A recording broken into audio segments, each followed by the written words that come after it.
once the voices of dissent become more than the original voice, like that's how you know, oh, people are catching on and change will come. Hello and welcome. You're listening to the evangelical podcast where being labeled a heretic is a good thing, if it means refusing to conform to toxic, harmful expressions of faith. We address your questions about God, politics, how we got here, and how to move forward. Nothing is off limits in our conversations with scholars, spiritual seekers, and activists in our quest to uncover the heart of faith. We're your hosts, Melanie and Gabriella, and this is Holy Heretics.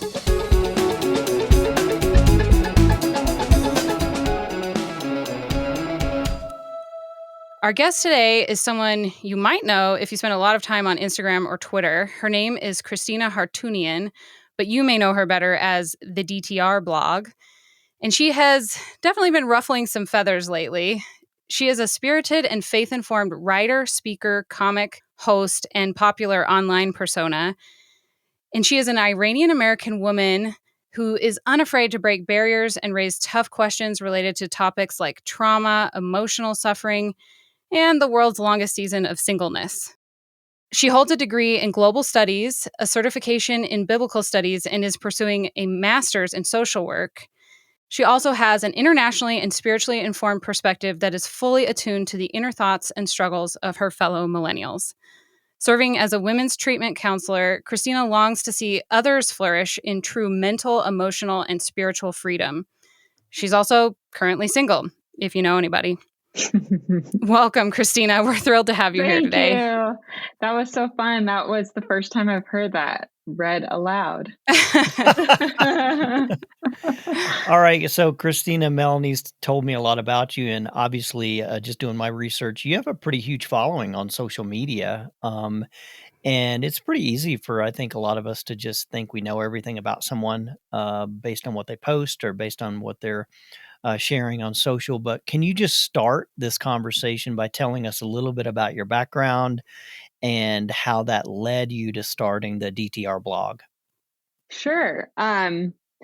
So it was never really planned, but I think one of the funny things is I posted my bio recently, and most of the comments were about how people had no idea I was Iranian American. So I think that's a huge piece that I'm trying to incorporate now, because for whatever reason, I think I subconsciously hid that from maybe my posts, or I don't know. We're figuring that out in therapy, but yeah. So my mom, she has passed away, but she was Muslim. Both of my parents are Iranian immigrants, and they came to the U.S. And my mom was Muslim, and she had like this radical conversion to Christianity through televangelist Benny Hinn when I was like 7 or 8 years old. So we went to a very charismatic church, and my dad is a scientist, so he is now a Buddhist, but at the time he became atheist through her conversion process. So it was a very just a lot going on with my upbringing. And so I was always a Christian, and then I went to UC Santa Barbara for college, and that's where I just been very good and obedient my whole life. And so in college, I was not. And then after that, I went into YWAM missions. So YWAM stands for Youth with a Mission. And I went to England and I studied the Bible and I did the whole shebang. And then I came back and my mom got sick with brain cancer. And she refused to do chemo and radiation because she believed in divine healing, which I believe in. But at the time, I think her perception was skewed. And so she passed away 5 months later. And after that, I really kind of went through processing everything. And there was so much to unpack. I'm still doing that now. But that led me to start my deconstruction process, I guess you could say. And then I just felt so isolated and alone I had to move. I had a nervous breakdown. I had to move in with my dad. I had to quit my job. I had so much anxiety and depression. But I would write online, and then I found that I had these underlying hints of humor, the way that I would write. And so I explored that more. And then that's where I guess you could say memes or jokes came into play. And that's how the following started. So I never planned it. It was a source of like healing for me.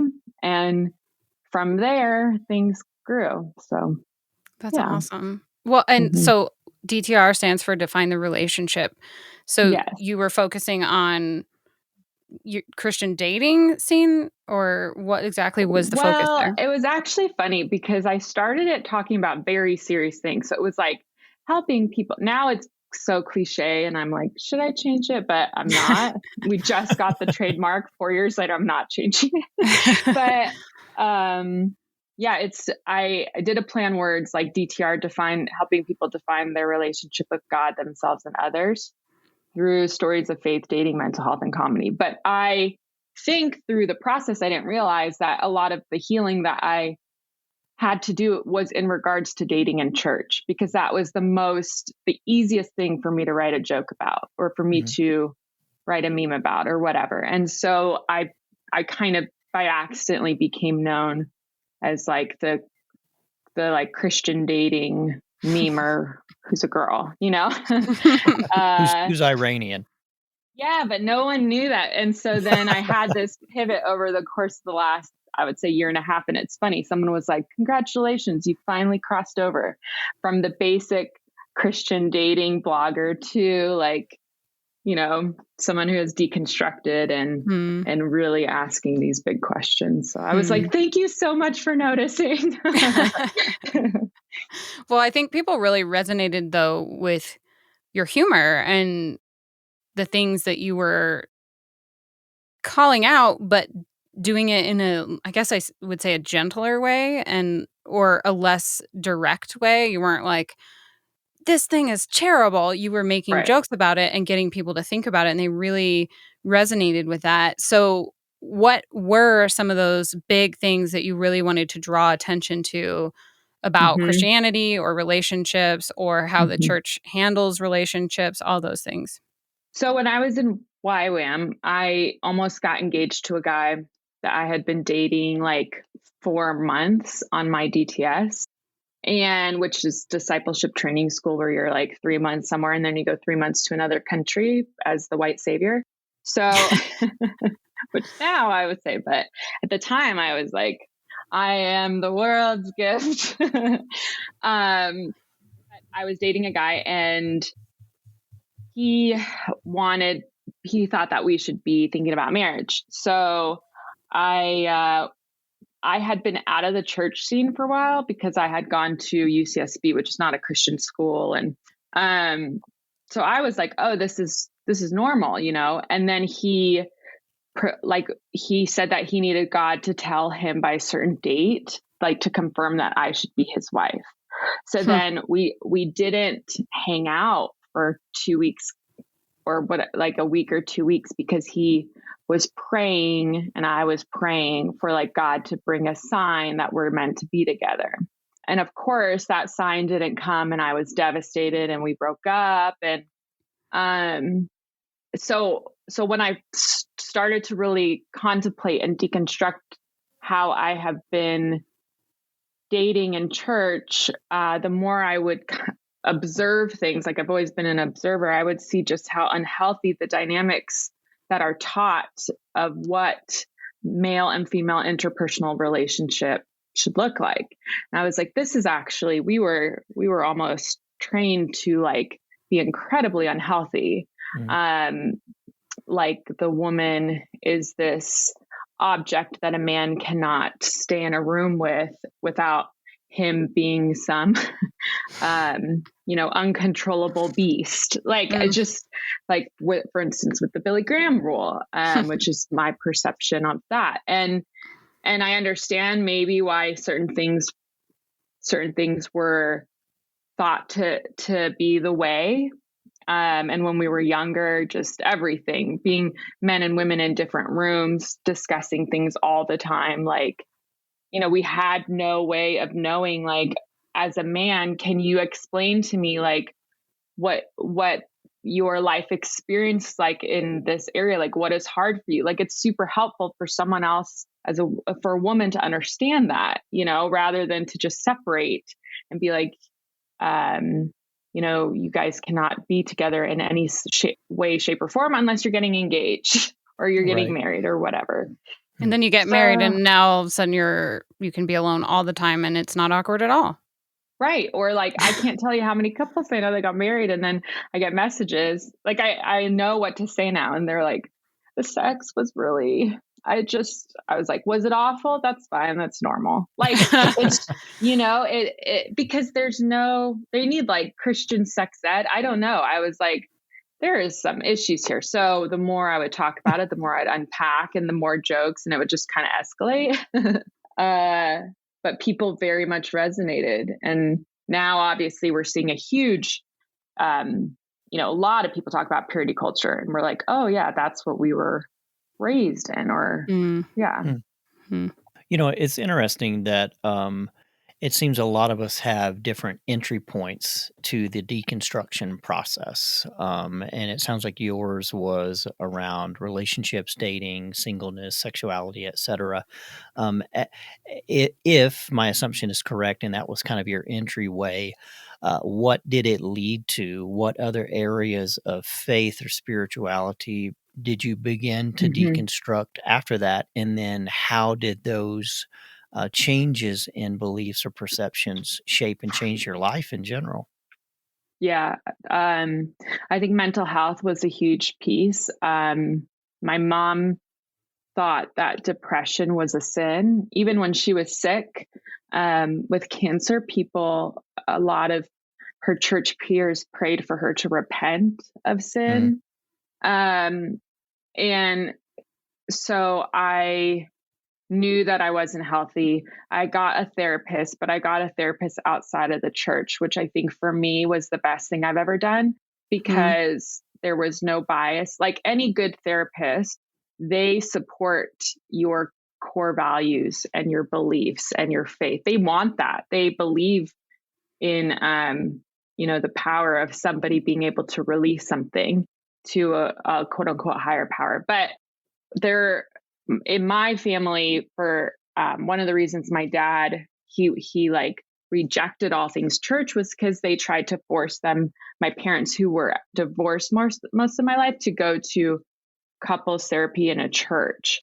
And he just felt like he was not treated the same, which now looking back, I'm like, for sure you weren't. They're obviously gonna have these certain beliefs, which is not to say all Christian counseling or biblical counseling, whatever, is wrong. It's just, for me personally, I went to a therapist, and from there I realized how helpful cognitive behavior therapy was, dialectical behavior therapy. And I was like, why don't other people in church have access or talk about these amazing tools?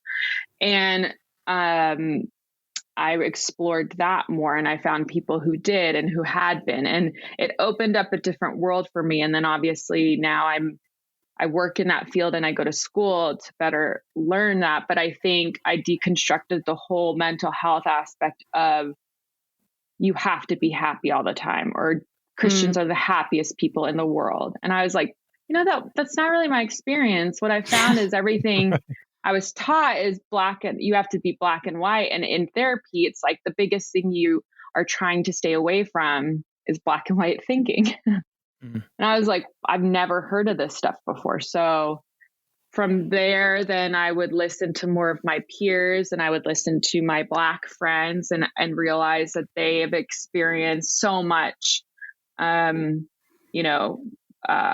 just so much that I haven't.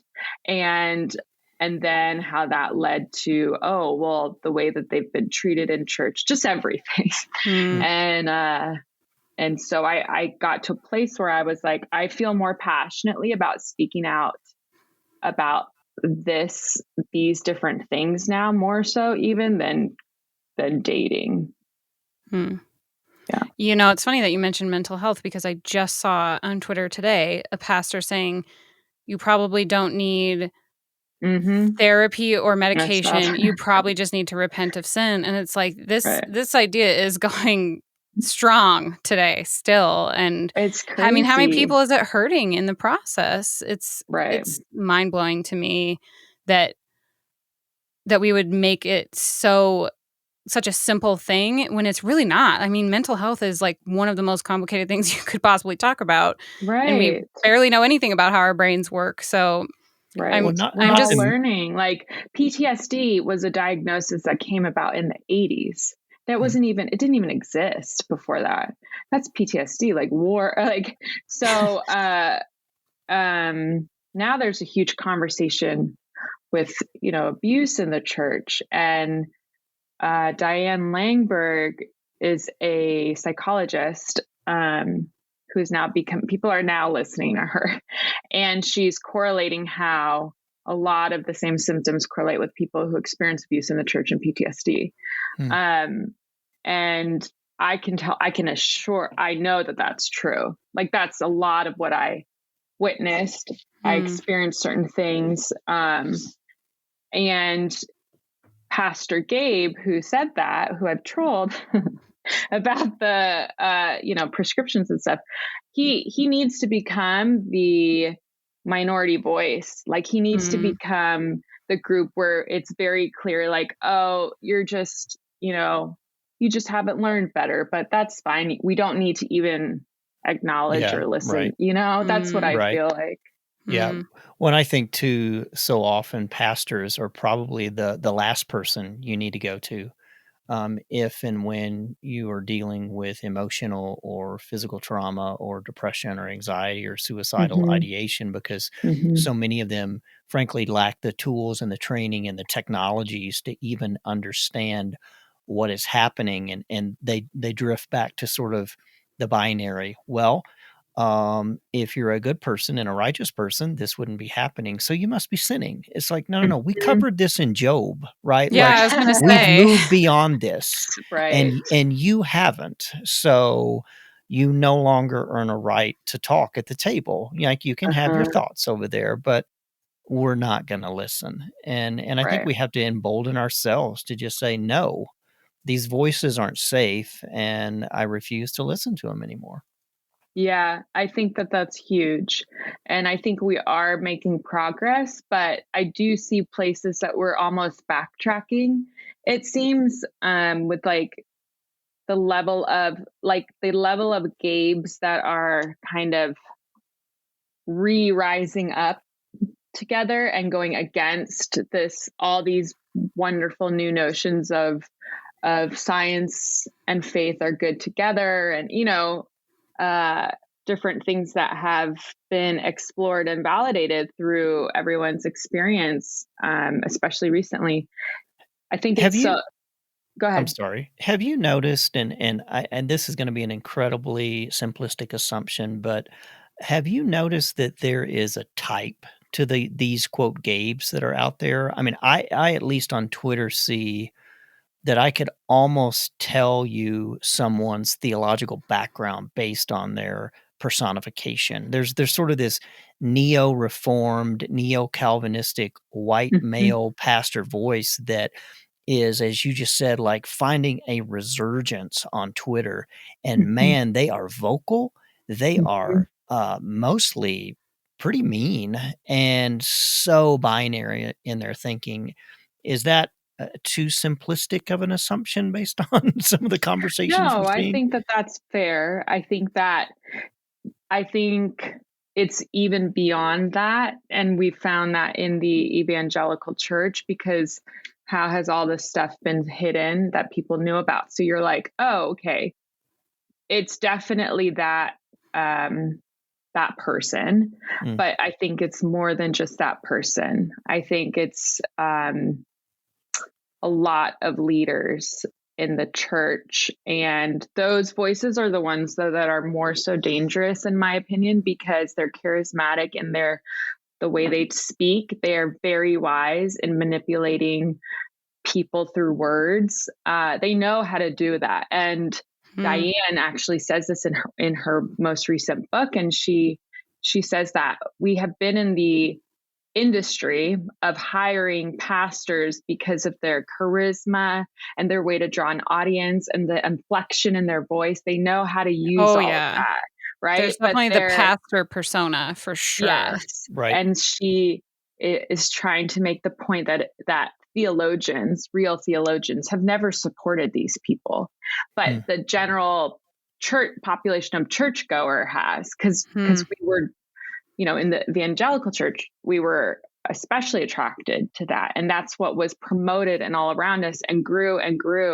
to like the conference culture, where it's the same 5 people speaking at different conferences and you're paying $300 and you're like, okay, like, and so now it's fascinating though, because I'm like, is the evangelical church going to catch on that there is a problem that it needs to come out from the root? Or is there just like a new denomination that's going to form? Like, what's going to happen? Because there's not many options that I see at this point. One of the things that I have loved about watching you over the years, because I have followed your account, I don't know, for a while now, is that you went from just humor and kind of the Christian dating and singleness humor relationships to talking about your deconstruction and talking about these deeper issues of like mental health and theology and all that. But you've also gotten really bold, like you said, and started calling out some of these prominent faith leaders, and even at times trolling them, because why not? So what were you like? What caused that shift? What were you going through to make you say, you know what, I am ready to just, like, I'm not going to put up with this anymore. I'm ready to use my voice to counteract those voices. I think because of what I had experienced, and then I was in the middle, kind of observing all around me what was going on with the Christian celeb culture. And I've never considered myself at all to be like a Christian influencer, but I started to get invites to things. I started to get offers to speak at things. And I saw this trend of how everything was connected to finance. Not everything. A lot of things were connected to a way of financial manipulation and gain. And I thought that was really weird, especially having been someone who grew up in the era of Benny Hinn with my mom, who gave so much money to the TV. I was like, this doesn't feel authentic. And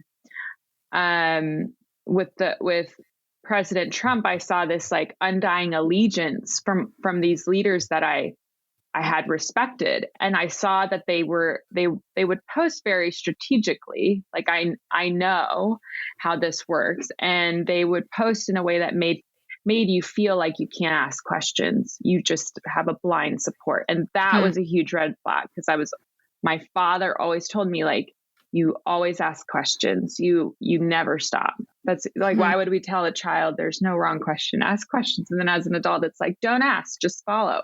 No. Everything that I know about psychology, about conforming, about you absolutely ask questions. So that to me was a red flag. And then I saw it so heavily, and I was like, why do these people not acknowledge that President Trump has said and done things that are very harmful to women, to people of color? Like, you cannot just blindly support someone. Like, okay, if you follow his economics, whatever, but why not acknowledge that as a leader of a multi-thousand, like a huge church?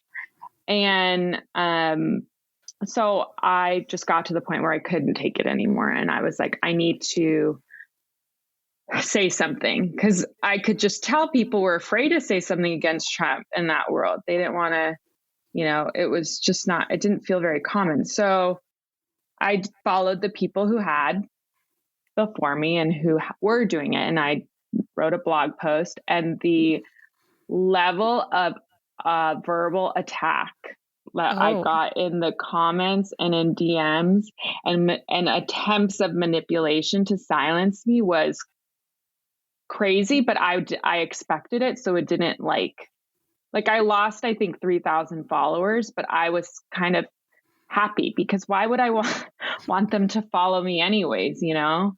What were some of the things like to manipulate you? What did they say? There's one mega church pastor who commented and said that he hopes that I use the Holy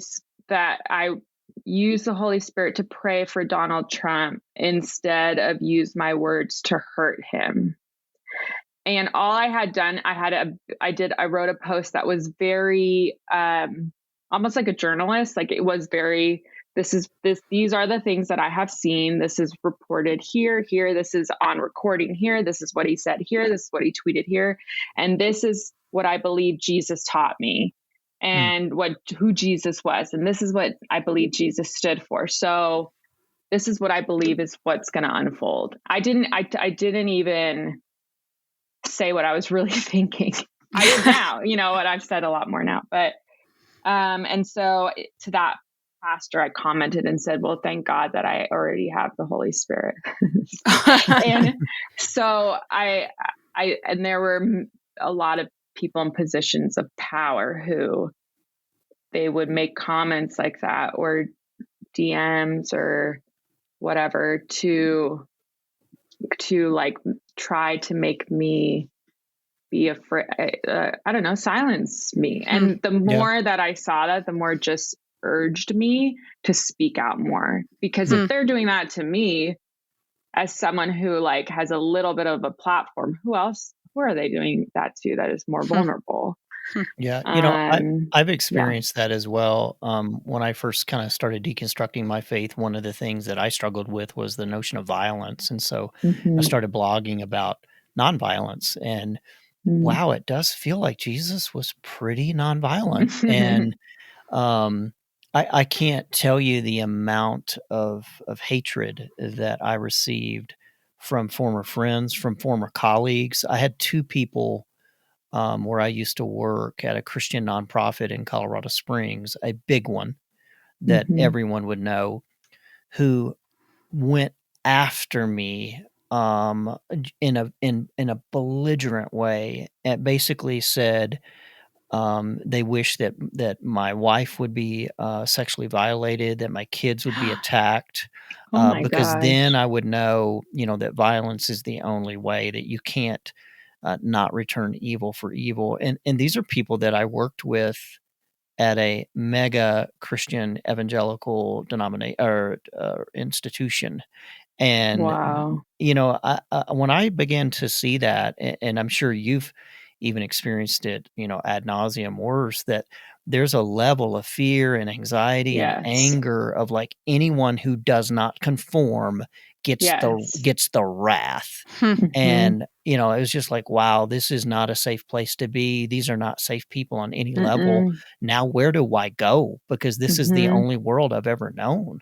Did you experience that as well?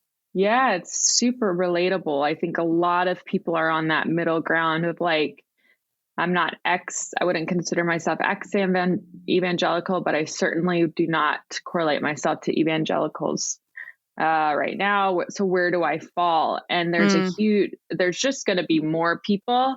So I think having conversations like these are vital. So people can talk together and be open together. When you touch on something, I recently had a psych test and it was on conformity, and there's all these tests that have been done that prove that one voice of dissent, just one voice in a group, it completely infiltrates the conformity. So like everyone will say, oh, like this is red. And if one person is like, no, actually that looks green, it will have a positive effect on the group and on the person.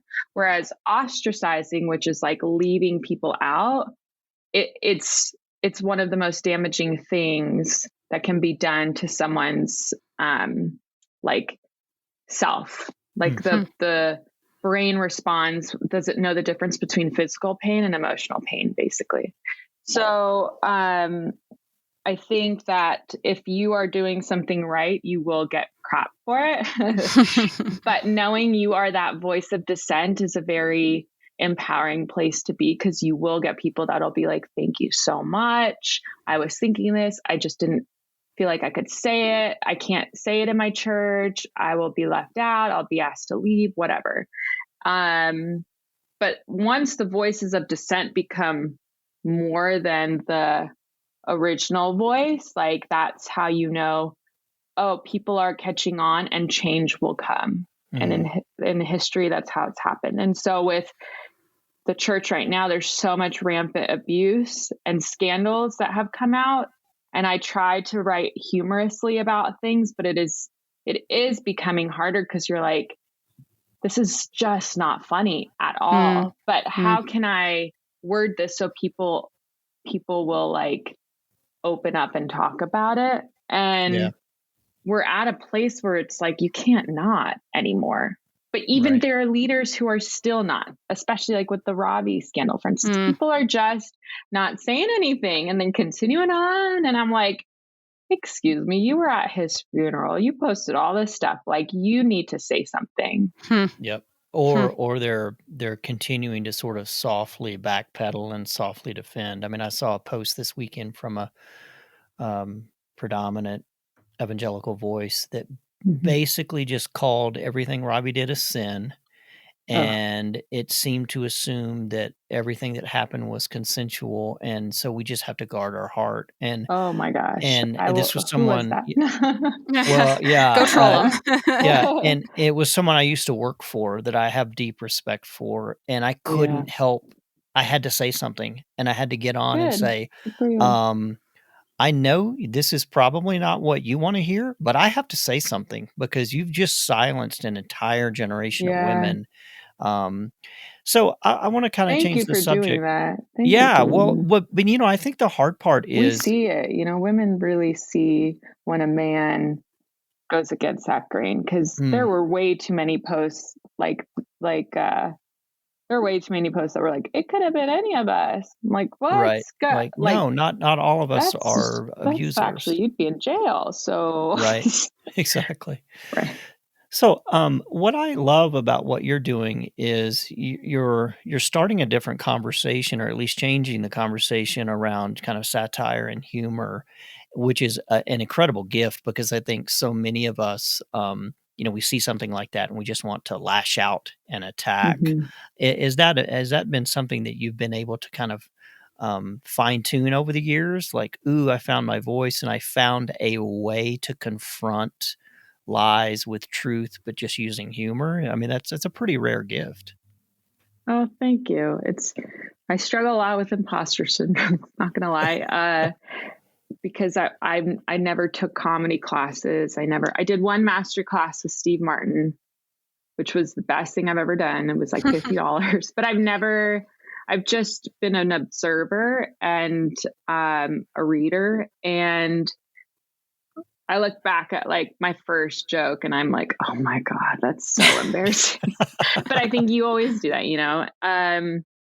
I found, so I work at, because of COVID, I had to stop, but I worked at a residential treatment facility for women who were diagnosed with PTSD alongside another disorder. And it's crazy because I worked with all Yale, Harvard grads, and eventually I got asked to lead a comedy class for the women. And they found that the women had this exceptional gift at writing and being funny. And they would write about their very traumatic experiences that led them, you know, to be in treatment, or even they would write about treatment. And it was so funny. Like, it was about, you know, the mental hospital or things that are not funny. And I think that when you go through tragedy or you go through trauma, there is something in being able to talk about it that presents a different emotion. Obviously can be used as a defense mechanism when it's not healthy, but even then it's like, at least you're trying. And to be able to talk about terrible things while also laughing instead of always crying, I think can allow the real conversation to break forth. So that's my goal. And that's my hope always, is I'm not just writing the joke. Like I wrote this recently and I just wanted to open up the combo. And I said, no offense, but white Christians really be rolling through with a golden Trump statue to tell people how the gay agenda will ruin the faith. And it was about last week, there was that video of people at that CPAC. CPAC. Yeah, CPAC with the golden Trump statue. And then literally a golden image that they literally are a golden image. But I mean, oh my God. Yeah. And it was like, it's so crazy because you're watching it live and you're like, this has to be obvious to everybody, but it's not. It never is. And so I wrote that knowing it's funny, but it's not funny because it's true. What they were, the Equality Act was a huge thing that they discussed there. Right. And my goal is that people will talk about the unspoken in that sentence, Yeah. And that becomes the source of combo. Well, and one thing that I think, and I hope this encourages you, is, like you said, it takes the one voice of dissent to make a change and to like kind of get the dominoes falling. One domino falls, many start falling. And I think that there are a lot of people who are afraid to speak up or at least publicly. They might be having the conversations with friends and family, but they're never going to post about it online. And I think that there are a lot of people who may never say anything to you, who may never DM you or comment or anything, who are seeing it and who are getting it, or who are like, oh, I hadn't thought of it that way. And you may never hear about it, but I think that happens a lot, because I, for a long time, tended to kind of be a lurker. I would just like read all the comments on something, and I would, Really? I would read like all the comments on things, but I'd never comment myself because I'm like, who's that dumb to put that out there, right? No, and totally. open themselves up like that. I do that with other people, yeah. Yeah, but I think there's a lot of us who are like that, and like that's. Eventually now I feel like I'm at the point of like, I'm tired of being quiet and a lurker and I'm ready to speak out. And so I think you're making a bigger difference than you'll ever know, really. Thank you. That means a lot, especially this week. I appreciate that. Thank you. Well, thank you for what you're doing. I haven't been on Instagram for a week. Today I was going to come go back. I'm actually getting the second dose of the vaccine today. So nice. Tomorrow's Congrats. a great day to go back to Instagram. Yeah. It is so easy to forget that because you just look at the comments. Right. Well, yeah. And it's the ones who are angry who tend to be the ones who speak up. So to me, it sounds like you are still a Christian. You just don't know quite where you fall. So I'm curious, why have you stuck it out to this point? Because a lot of people don't make it this far. Yeah. I think because I went through the hardest time of my life processing things when my mom died, that at that time, I had already thought God was awful. How could a good God allow this? That was coming off the toes of another Christian relationship that was unhealthy, and then off the wife relationship. And so I was just like, okay, everything, God sucks. This sucks. Like, I'm left behind. I had a huge thing about being left behind. And I'm like, oh, it's because we all read the Left Behind books. That's probably where that comes from. Or, I just like, and that period of my time was so dark that I had to know what I believed to move forward. So I wrestled a lot, and I found a deep faith in who Jesus was. And I always just come back to, regardless of what the church or what people say and do, when I look at Jesus, he was such an advocate. He was the person who went and liberated people who were oppressed and ostracized. Like, it is very different to me than what we may see coming from the building. And that experience for me allowed me to know that God, like in my opinion, I believe God loves when we ask questions. And so because of that, now none of this stuff threatens me. It's like, I'm sure it can, and there are times I'm very triggered and I want to lash out, and I do, and then I delete it. But You do that I too? have that root. Yeah. So I go back to that. A lot of us who are going through the deconstruction process, I think sometimes we get stuck in the darkness. We get stuck in the just derailing faith and tearing everything down. But from what you just said about kind of leaving church but finding Jesus, if you will, to kind of steal our own tagline, you seem to have found some type of hope in Christianity. So from your vantage point, when you look at the future of faith, besides Jesus obviously, but what is giving you hope these days? I think the unknown, actually. So I think that I struggle with like anxiety and OCD type thoughts. So I can get very stuck on like wanting to control something to feel safe. But when my mom died and all that stuff happened, I had no control. Like there was nothing that could control the outcome of that. But since then, I can say that I have experienced the most beautiful moments in life, the most random coincidences. But I have very deep relationships with people who are not Christian. Like, I always have. I have friends from college. My own family isn't. And I have found like how beautiful humans can be and humans are. And when I look at each person as they are, whatever we believe, whoever God you believe in or whatever you believe in, we're all the same under that. Like, we're constructed the same, we're made of the same molecules. Like, I find so much hope because I can see the beauty in how much people try.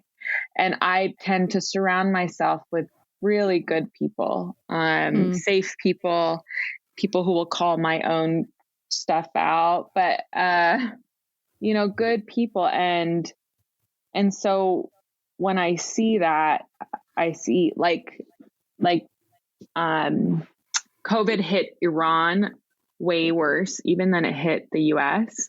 And we have extended family there, and people died. And it's just really hard because like nobody knows. It's like out of sight, out of mind, right? Right.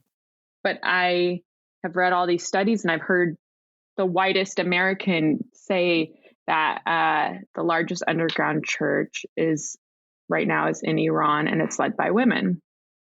And when I read up on it, they are feeding the poor. They're helping so many people in this tragic time, and they are changing the circumstances. And I think that to me just shows the church will never be a building. It will never be a construct. It has to go back to just a human being has a choice in life, and you can advocate and help the vulnerable, or you can condemn. And I just notice and try to be aware of how many people are doing, the right thing.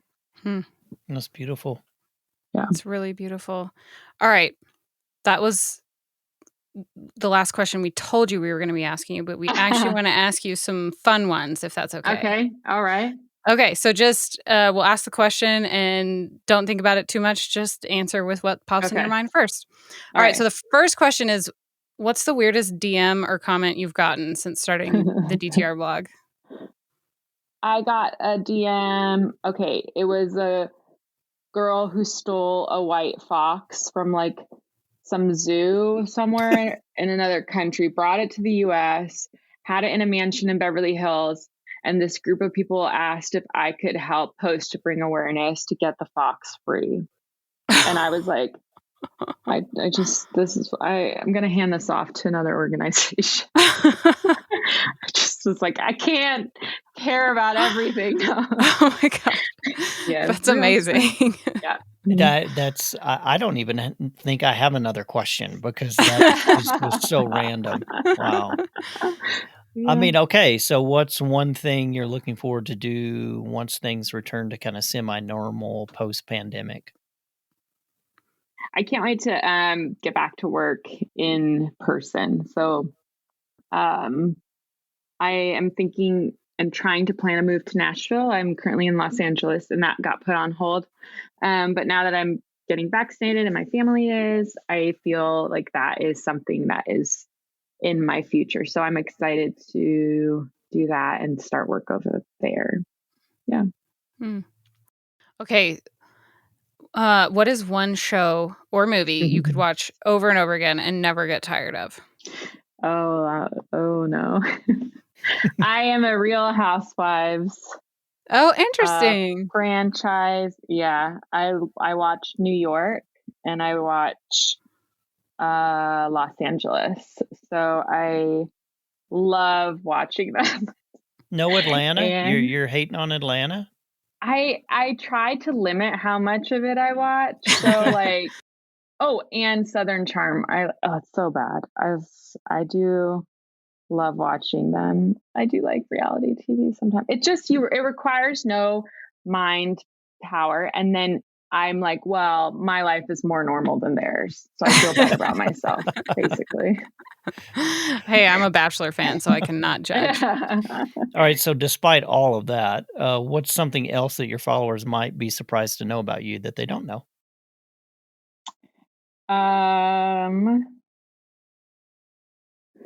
Well, I was thinking of posting like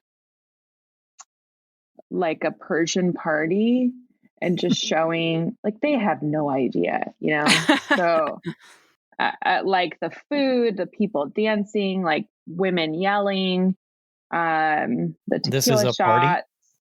Yeah, it's like a standard party. It would be like a standard Saturday for like the Persian community thing. So because I moved in with my family during COVID, I've gotten to really go back to my roots. So yeah, I think that part of my life, they probably would be surprised. And then I do work, I always say treatment recovery, no one really knows. Like the women that I work with, a lot of them are trans, a lot of them are just come in and are so traumatized. And I work very closely with them. And it has taught me so much. It is so much. Like